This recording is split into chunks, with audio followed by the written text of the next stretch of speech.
Palace, the 2021-22 season.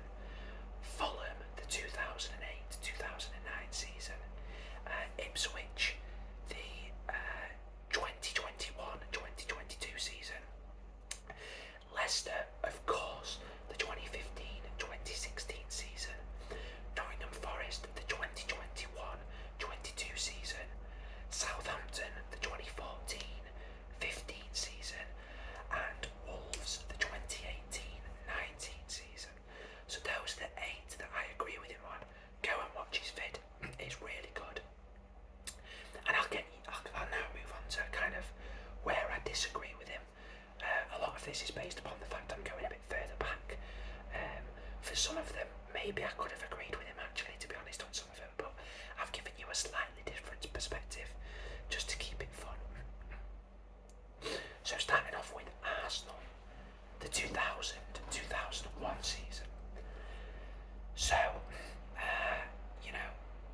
we've got first of all Sylvain Filtord, over 175 appearances for the club. He was a mainstay in the France team, had nearly 100 caps. This was a bit of a pull for Arsenal getting him in. I thought he was a really good player for Arsenal, quite underrated, Sylvain Filtord. Edu, 127 appearances, 30 Prem appearances in the Invincibles season, has obviously gone on to become their technical director, who is instrumental. Sorry about that, that's my work laptop. Instrumental in obviously this golden era that we now see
Everton, who still has so much potential at 19, and he's made 65 appearances today.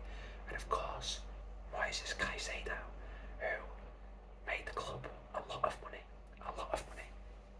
So a great window that was for Brighton. I should also point out, I've dived straight into this. I'm only talking about incomings when I talk about this season of transfers. So this is your club's best season of incoming transfers in the Premier League era, which is quite niche, but that's what we're going for. Next up, Chelsea, the 2004-5 window. Many stalwarts of Mourinho's title-winning teams came in this season. First of all, Paulo Ferreira, 9 seasons and over 200 appearances, a brilliant right back. Petr Cech, 11 years at the club, just under 500 appearances, an absolute legend, their greatest ever goalkeeper. Ian Robben, only there for 3 seasons, but played a really strong role. I remember seeing him on one wing, Damien Duff on the other. It was brilliant. And obviously they sold him on to Real Madrid for double what they paid. Ricardo Carvalho, what a Rolls Royce of a centre back. 6 seasons, one of the best centre backs of the Premier League era, I think. Made over 200 appearances. And of course, the man, the beast, Didier Drogba, 9 seasons across 2 spells, just under 400 appearances. So an unbelievable window for Chelsea that was. Everton, I've gone for the 2000-2001 season, the foundation for their success under Moyes. Steve Watson, 5 years, 137 appearances for the club. Gary Naismith, 7 seasons, 155 appearances. He was very important in his first 4 seasons as well. The man, the myth, the legend, Thomas Gravesen, 5 seasons, 155 appearances. I think that obviously Real Madrid, as the legend goes, I think they thought they were buying Lee Carsley. They just got the other bald guy instead and brought in Thomas Gravesen. That was a strange one, but a legend at Everton.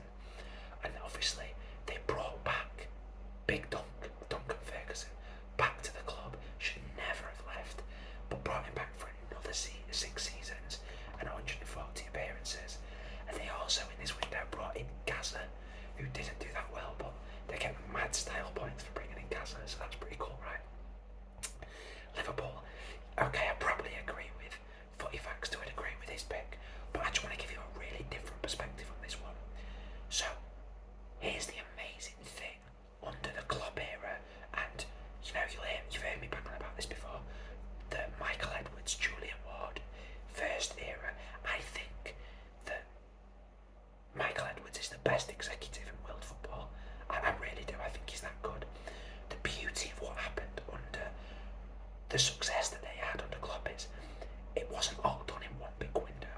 They had consecutive windows where they brought in 2 to 3 amazing players that went into the starting 11 and incrementally increased and got them to that point of world class. So there kind of wasn't one standout window where they brought in 4 or 5 players. It's always been in pockets of 2 to 3, but every window. That's the most impressive thing about what Michael Edwards, Julian Ward did and Klopp did, which is pretty cool, I think. So I've gone for the 99-2000 window, because actually there was 5 players that really helped build towards the Liverpool team that eventually won the Champions League under Rafa. So that's these five players that were brought in this window, 99-2000, made just under 1,300 appearances for the club. Mad, absolutely mad. And as you're gonna see, some absolute club legends came in this window. So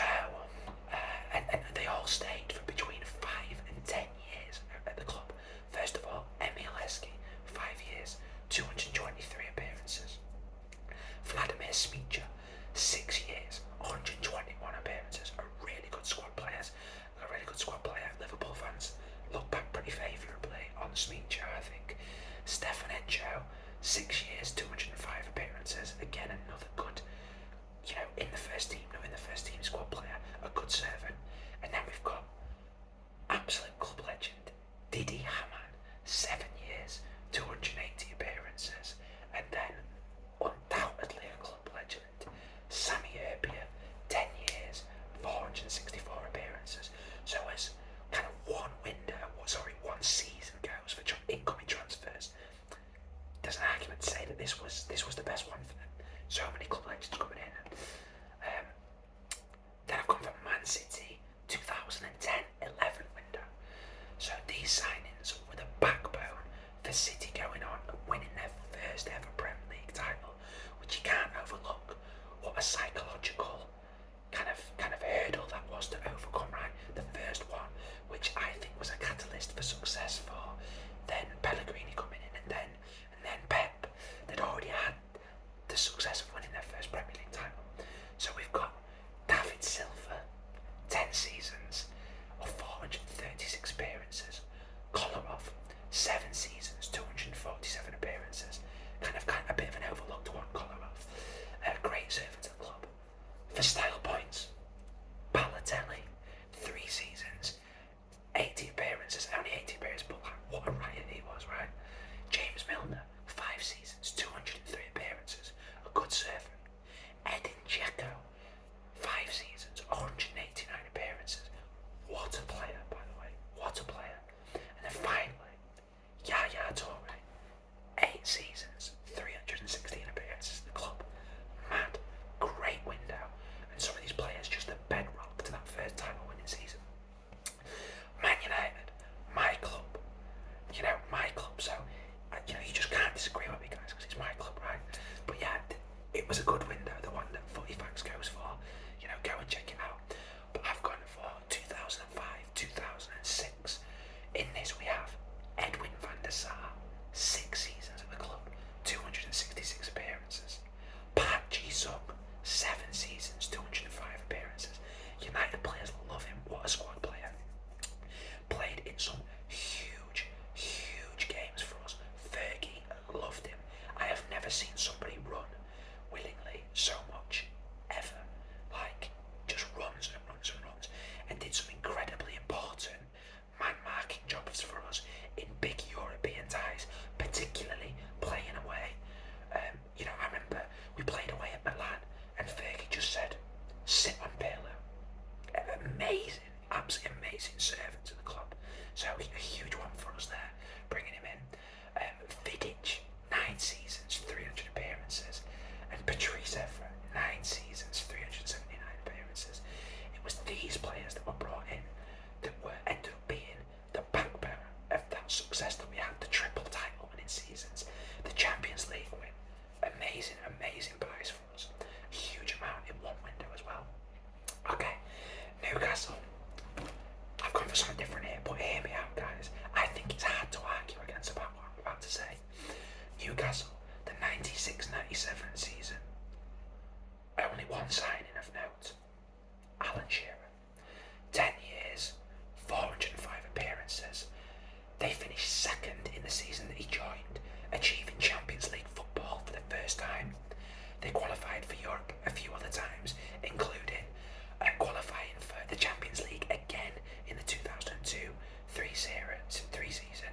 He was the top scorer every year in his 10 years at the club. Top scorer every season. Went on to become the all-time top scorer in the Premier League ever. He kept them in the Premier League for the entire time that he was there. They weren't relegated once. After he left, they then went on to have problems in the 2010 eras, relegated, etc. Never while Shearer was there. And no player, for me, that we've talked about here, defines a club solely more than Alan Shearer. I mean, guys, have you ever been to Shearer's bar outside St James's? It's mad on match day. Shearer. So yeah, it's this window for me. One player, but he defines the club. He's everything. And then the last two, Spurs. I've actually gone for the 2008-9 season. Spurs went big this summer, as you're about to see. Spurs went big this summer in backing Wande Ramos. Didn't work out under him, but he lost his job in October. But Harry Redknapp picked up the pieces, and these players were really important players in defining that era under Redknapp, securing a top 4 finish the following season, getting the club in the Champions League for the very first time. So this is where this kind of successful era where we had Redknapp and then eventually we ended up having Poch. It all started under Redknapp, and that's why I've gone for this window, and just the sheer volume of great players that came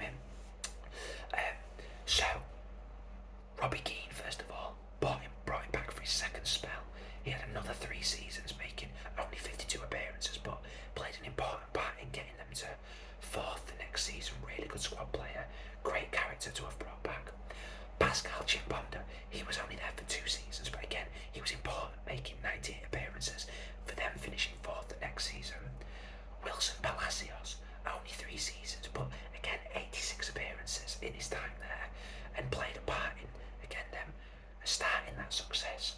Jermaine Defoe brought back for his second spell another 6 seasons, 186 appearances, 79 goals.